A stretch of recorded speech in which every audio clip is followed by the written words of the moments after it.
First off, babies' spines are not shaped the same way ours are. They're shaped in like a little bit of a C right now.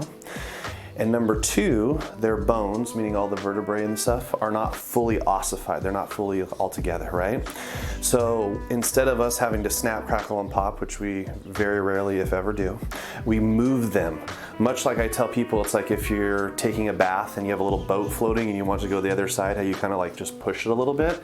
That's kind of what we're gonna do a little bit.